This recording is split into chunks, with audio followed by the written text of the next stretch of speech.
Samo toliko, stranke v Sloveniji, ki imajo v sebi besedo demokracija, so najbolj destruktivne stranke, tako da če pride do kakršnih volitev in stranka, ki nosi v sebi ime demokrat, demokracija, veste, da jih ne smete voliti, da uničujejo vse po vrsti. Ok, glede na to, da smo danes skupaj že na 185. Zoom srečanju Društva za srečno življenje Belis, vas prav prijazno pozdravljam, vse, ki ste danes tukaj v studiu in vse, ki ste se z nami pridružili na Zoom v živo in pa seveda vse tiste, ki nas spremljate na družbenih omrežjih, kjer imamo live tudi na Rumble platformi. Vse vas prav prisrčno pozdravljam, nocoj bo bogat večer. Bogat bo pa zato, ker bomo zajeli 100 let zgodovine in tudi več in pogledali, kako te stvari se upadajo. A veste, kaj je zanimivo, ne? Da so pogodbe po 99 let in ko te pogodbe potečejo, se začnejo vojne, se začnejo prestrukturirati ozemlja, nacije se začnejo mešati in nastane nek nov svet spet za nekaj časa. Nekako sem preračunal, da je med 20 in 50 let je največ miru, takega svetovnega miru, drugače pa so skozi vojne. Ampak gremo mi z našim programom nocoj naprej. Nocojšnji program je, kot smo videli, 23. novembra, zdaj le 19:05 smo začeli, ker sem jaz imel na začetku nekaj tehničnih težav. In sicer cena laži, vojaško ubijanje preko medicinskega sistema. Te dame, ki so prej govorile o tej knjigi The Medical Pharmaceutical Killing Machine, so povedale veliko resnico, predstavile so stvari, ki so v knjigi zajete, knjiga se da dobiti preko Amazona, ampak vsebino ste nekako slišali oziroma povzetke. Gre za protokole usmrtitev, finančne spodbude za ubijanje, ki so jih zdravniki dobili in politiki in pa seveda tudi NVO-ji in pa mediji, ki so to reklamirali. Šlo je za naklepno izvajanje zakonov. Kot vemo, smo imeli celo v Sloveniji tudi zakon za evtanazijo, to je vse po nareku po svetovni eliti. In tisti ljudje, ki so se zavzemali za evtanazijo, so dobili velike denarje, da to govorijo, predvsem socialni demokrati in pa vladna stranka tukaj največ govori o tem in hoče to spraviti skozi zakon. Hvala Bogu zaenkrat, če to ni šlo. Potem gre za počasno ugašanje pokojnin, zaradi tega, ker pokojninske sklade uporablja vojska za cepiva in za ubijanje in še mnogo drugega, kot smo videli, ne?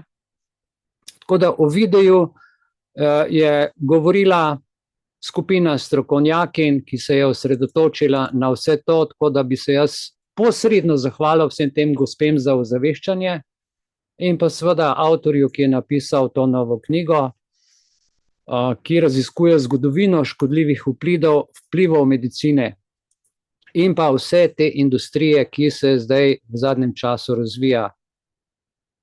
Jaz jim kar pravim kralji smrti in moramo jih prepoznati in se jim na nek način ogniti. To je, kar se uvoda tiče, in če gremo po našem programu naprej, seveda, jaz bi se najprej rad zahvalil naši Teji, zapisnikarici, ki je čudovit zapisnik pripravila in verjetno ste dobili naše sporočilo, to je zapisnik in prvo vprašanje, ki je za naše člane, ali ima kdo kakšno pripombo na zapisnik, ki je prišel po digitalni elektronski pošti v vaš predal in ko ste ga pregledali, ali imate kakšno pripombo? Dobro, tukaj? Ne. Nimamo. Hvala lepa. Menim, da je zapisnik sprejet brez pripombe. Tudi ta zapisnik bo odšel v naš trajen arhiv in Teji bi se še enkrat srčno rad zahvalil za njen trud in za vse njeno delo in pa seveda vsem vam za sodelovanje, ker brez vas pravzaprav tudi vsega tega ne bi bilo. Danes čisto na kratko bom samo naredil presek oziroma pregled. V prvem delu bom jaz povedal nekaj o zgodovinskih ciklih, to, kar sem že prej omenjal, epidemije, vojne, čistke in geopolitična razporeditev in bomo ugotavljali, ali se ta zgodovina ponavlja. Ker zgodovina človeštva je prepletena z različnimi obdobji kriz, ki se ponavljajo v ciklih, in vsak cikl prinaša svetovne vojne, epidemije, čistke narodov ter prerazporeditev ozemelj in bogatstva. Ti dogodki oblikujejo politično, družbeno in ekonomsko usodo človeštva, pri čemer se pogosto ponavljajo podobni vzorci. V tem eseju bomo v prvem delu preučili ključne zgodovinske dogodke, jih skušali analizirati v kontekstu sodobnih kriz, ob tem pa izračunali nekako obdobja relativnega miru, ki so sledila vsem tem velikim dogodkom. V drugem delu, po kratki pauzi, bomo pogledali, kako je Stalin obljubljal ljudstvu socialistični raj, nebeško zemljo, mir, radost, veselje, napredek, znanost. In zdaj, če pogledamo sodobne Združene narode, Organizacijo Združenih narodov s cilji agende 2030, pa na drugi strani ravno tako ponujajo s svojimi 17 cilji boljše življenje.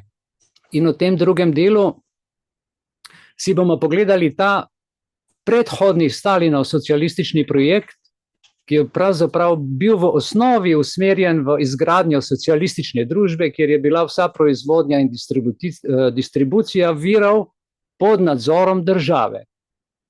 To je pa vključevalo tudi kolektivizacijo kmetijstva, industrializacijo, izgradnjo socializma na osnovi centraliziranega načrtovanja, in v nekaterih pogledih vidimo podobnosti med Stalinovim pristopom in cilji agende 2030, ki prav tako spodbuja centralizirane in načrtovane pristope k gospodarskemu razvoju, ob tem pa se izpostavlja idejo trajnostnega razvoja, ki vključuje stroge regulacije in nadzor nad industrijami, ki so povezane z okoljskimi vprašanji. Tako da to si bomo pogledali. V nadaljevanju v tretjem delu pa sem jaz našel posnetek, o katerem so dame govorile v uvodnem videu, da je vse šlo preko vojske. Gre pravzaprav za vojaški kompleks, ki je obvladoval celoten svet, in tukaj vmes je bil seveda NATO globoko vpleten in nacionalne vojske, nacionalna civilna zaščita, nacionalni zdravniki, NVO-ji, skratka vse, kar sodeluje z državo, je imelo svojo funkcijo. In tukaj bomo si pogledali tako imenovano operacijo Warp Speed iz prve roke, kako je izgledal, in prvi vojak, ki je to vodil, bo povedal, kako je to potekalo, ker dvomim, da ste to videli oziroma da ste s tem sploh seznanjeni. Torej, operacija Warp Speed, strogo nadzorovan vojaški projekt pod vodstvom generala Gusa Perne, združuje vojaško logistiko, farmacevtsko znanost in civilne organizacije za distribucijo cepiva proti COVID-19. Za 300 milijonov Američanov, namreč oddaja je bila v Ameriki, zato je vojska govorila samo za Američane, dejansko je šlo pa v bistvu za isto sliko, vendar za globalni projekt. In ta izjemno hitra ponudba, Warp pomeni svetlobna hitrost, vključuje bolnišnice, medicinsko osebje, civilno zaščito, državno vodstvo, je osredotočena na razvoj, odobritev, proizvodnjo in distribucijo cepiva ob natančnem sledenju in analizah prek sistema Tiberius. Kljub brezizhodni organizaciji in vojaškemu nadzoru, ki zagotavlja vse od shranjevanja, kakor se še spomnite, minus 80 stopinj Celzija, do varnostne logistike, ostaja največji izziv pomanjkanje zaupanja javnosti v cepivo. In tega so se najbolj bali, da lahko ogrozi uspeh operacije in vpliva na globalna prizadevanja. Njihova prizadevanja vemo, kakšna so, za obvladovanja. Tukaj piše pandemije, jaz bom izrekel plandemije po 4 letih, seveda ugotavljanja resnice. V četrtem delu si bomo pa pogledali zanimivo zadevo, 30 let prirejanja slovenske ustave, mal po mal, za pripravo na izvedbo tihe vojaške agende 2030. Naredil sem analizo in v tej analizi si bomo potem pogledali, kako slovenska ustava, ki je bila sprejeta leta 1991, kako so jo postopoma topili, razdrobili in prilagodili v ključnih členih, zato da so lahko tako imenovano agendo 2030 in pa COVID izvajali na četrt zakonito. V nadaljevanju potem bo predsednica Društva za srečno življenje Belis, Viljana, povedala nekaj, glede na vse povedano, komu naj zaupam. Komu lahko še sploh v takšni situaciji zaupam? Torej, vprašanje je zelo legitimno, ker živimo v času, ko je meja med resnico in lažjo tako zabrisana, da jo težko razpoznamo, bolj kot kdajkoli prej. V poplavi informacij, ki nas dnevno obkrožajo, se pogosto znajdemo v labirintu protislovij, manipulacij in prikritih interesov. Laž preoblečena v resnico se je spremenila v družbeno orodje, s katerim posamezniki in skupine uresničujejo svoje cilje. V takšnem svetu postane vprašanje zaupanja osrednje, komu naj verjamem? Ko niti lastne oči in ušesa ne morejo vedno razločiti, kaj je res in kaj ni. In v zaključku, da ta večer zaključimo, bo precej bogat. Rdeč teror, to so izvirni posnetki iz časa Stalina. Dvomim, da vas je veliko kakšnega izmed teh posnetkov videlo, marsikdo od starejših verjetno že kaj.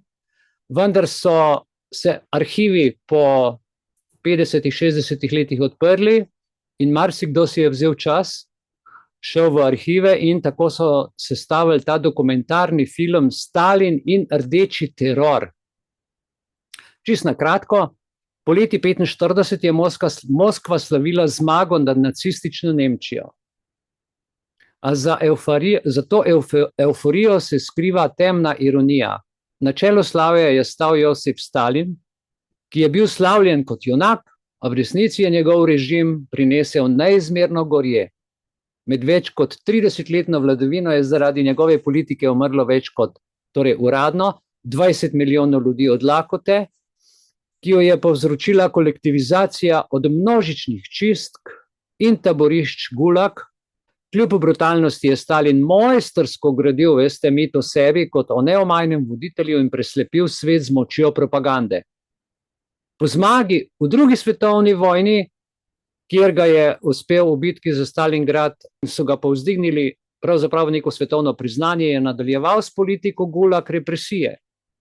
Njegova smrt leta 1953 je zaokrožila zgodbo človeka, ki so ga častili kot rešitelja, čeprav je za sabo pustil dediščino strahu, nasilja, trpljenja in lažnih obljub, po katerih se svet zgleduje še danes. Tako, toliko danes za uvod, sedaj pa predlagam, da gremo kar na našo prvo zgodbo, in ta naša prva zgodba je